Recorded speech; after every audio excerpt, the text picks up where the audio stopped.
The glow of the city skyline bathed the Grand Maison in golden light, one of the most exclusive restaurants in the country. It was known for its opulent decor, crystal chandeliers, velvet-lined booths, and sleek marble floors that whispered luxury with every step. The kind of place where the elite dined, and the world outside seemed to fade into irrelevance. Tonight, Charlotte Davenport swept into the establishment, flanked by her closest friends, Genevieve Whitmore and Eleanor Prescott. Their designer heels clicked against the polished floor, their laughter high and sharp, an audible declaration of their superiority. "Table 12, Charlotte announced to the maitre d', without so much as a glance. "Of course, Miss Davenport," he responded smoothly, leading them to a coveted window-side table overlooking the city's glittering skyline. They settled into their seats, their designer dresses shimmering under the ambient lighting.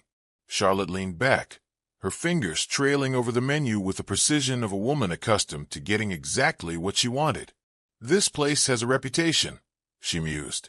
"Let's hope it meets my standards." As if on cue, a young waiter approached their table, a practiced smile on his lips.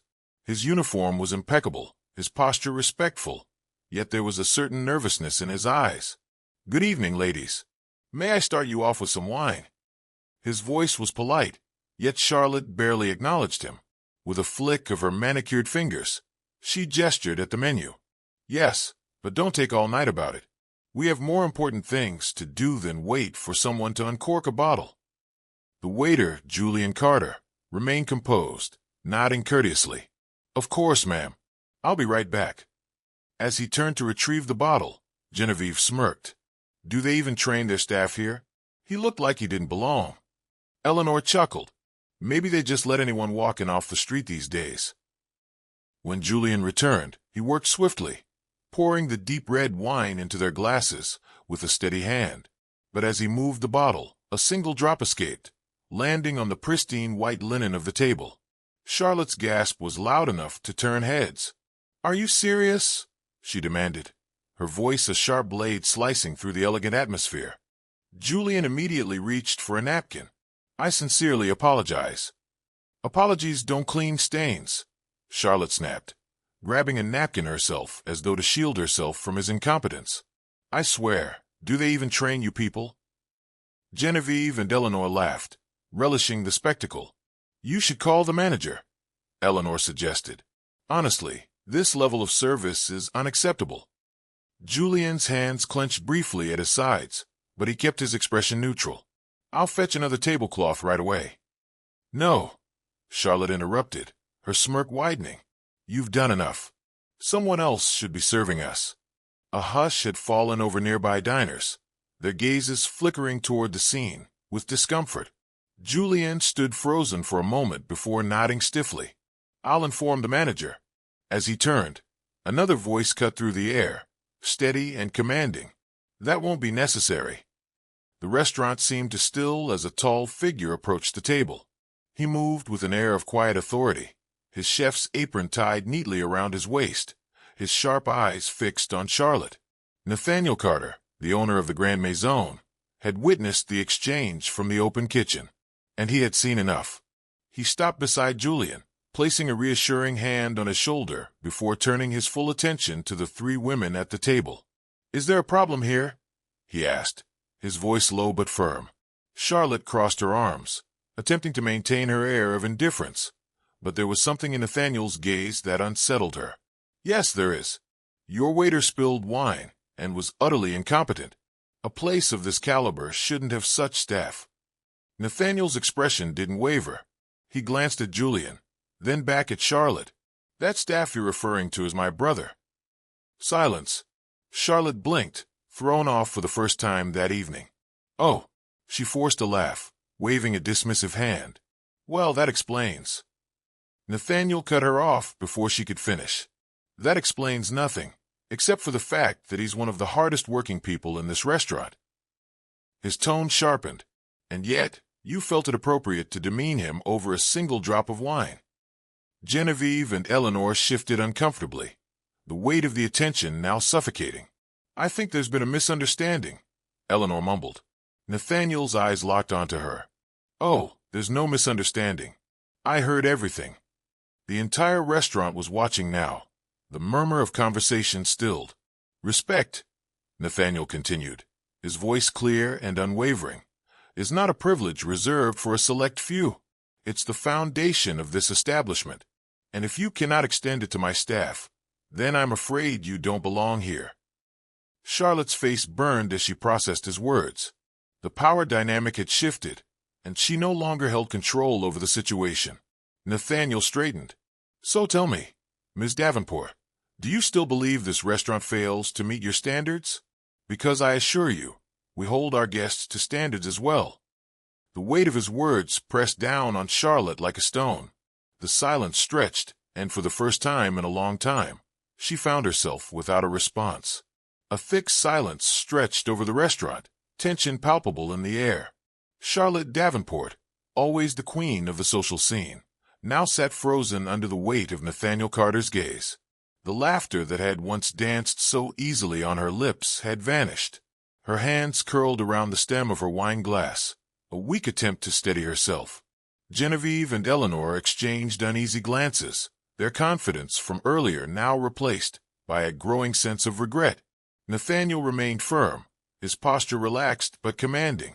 We hold our guests to standards as well, he repeated. Charlotte swallowed hard. She wasn't used to being called out. People catered to her, pandered to her wealth, to the way she could make or break reputations with a single word. Yet, here she was, being reprimanded in front of a full dining room. She started, her voice uncharacteristically uncertain.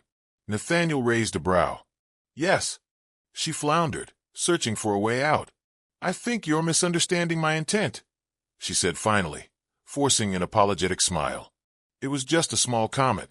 I didn't mean any offense. Nathaniel exhaled, his expression unmoving. Respect isn't something you claim after the fact, Ms. Davenport. It's something you show in your actions. The word stung. Charlotte felt heat creeping up her neck as murmurs spread throughout the restaurant. Some diners had resumed eating, but their ears remained attuned to the unfolding drama. Others watched openly, waiting for her next move. She had to salvage this. I wasn't trying to be rude, she insisted. I was just disrespecting my staff, Nathaniel finished. Publicly, cruelly, and all for what? A minor mistake. Charlotte bristled. She wanted to lash out, to turn the tables, but she saw it in his expression. Nathaniel wasn't afraid of her. Unlike the socialites and desperate clingers in her circle, he wouldn't fold under the weight of her name. For the first time in years, Charlotte felt small. Genevieve cleared her throat. We're very sorry, she said quickly, her usual bravado gone. We just got caught up in the moment. Eleanor nodded eagerly. Yes, it wasn't personal. Nathaniel tilted his head. Not personal. His tone was calm, but there was an edge to it. Tell me, would you have spoken the same way to me? Or to another guest? Neither of them answered. Nathaniel's expression softened, but his resolve remained. Wealth and status don't give you the right to mistreat people. And in this restaurant, they certainly don't buy you immunity from consequences. Charlotte exhaled sharply. Are you seriously kicking us out? Nathaniel studied her, then shook his head. No. For a moment, Charlotte felt relief wash over her, but it was short-lived. I'm giving you a choice, Nathaniel continued. You can leave and consider this a lesson in humility, or you can stay, but only if you offer a genuine apology to my brother. Julian, who had been standing stiffly beside Nathaniel, blinked in surprise. Charlotte felt the weight of every pair of eyes in the room. A real apology? To a waiter? Her pride screamed against it. But if she left, what would people say? If she stormed out, it would be an admission of guilt, and she'd never lived down the humiliation. Her throat felt tight as she turned toward Julian. I apologize, she said, though her voice was thin. Nathaniel frowned. Try again. Charlotte clenched her jaw. This was unbearable, but there was no way out. She inhaled deeply and forced herself to look Julian in the eye. I'm sorry for the way I spoke to you, she said, her voice softer this time. It was unfair and rude. Julian studied her for a moment before giving a small nod. Thank you, he said simply. Nathaniel observed the exchange, his sharp eyes searching for any hint of insincerity. But Charlotte had given the apology, and for now, that would suffice. Nathaniel nodded. Very well. He turned to Julian. You good to continue? Julian straightened, nodding. Yes, chef. Nathaniel patted his brother's shoulder before stepping away. The room seemed to let out a collective breath as normalcy hesitantly settled back in. Charlotte, Genevieve, and Eleanor sat quietly, the weight of what had just transpired pressing down on them. For the rest of the evening, they remained subdued. The once lively chatter at their table had dwindled into careful, measured conversation. The world hadn't ended, but something in Charlotte had shifted, and for the first time in a long time, she wasn't sure she liked who she saw in the mirror. A week later, Charlotte Davenport found herself standing outside the Grand Maison once again. This time, she wasn't flanked by her friends. She took a breath before stepping inside. The restaurant was just as stunning as before, the air filled with the intoxicating aroma of gourmet cuisine. She approached the hostess stand, her hands tightening around the gift bag she carried. I'm here to see Julian Carter, she said. Minutes later, Julian appeared, clearly surprised to see her. Ms. Davenport? She hesitated. It's Charlotte. She extended the gift bag. I wanted to say sorry again. Properly, this time. Julian blinked before cautiously accepting the bag. He peeked inside and found a small leather-bound notebook, one that chefs often used to jot down recipes and notes. I don't know if you even need one, Charlotte admitted, but I figured, well, you might. Julian studied her, then gave a small nod. Thank you, he said sincerely. She exhaled, some of the tension in her shoulders easing. And, if it's all right, I'd like to come back here sometime. Maybe sit somewhere a little less noticeable. Julian smirked. I think we can arrange that.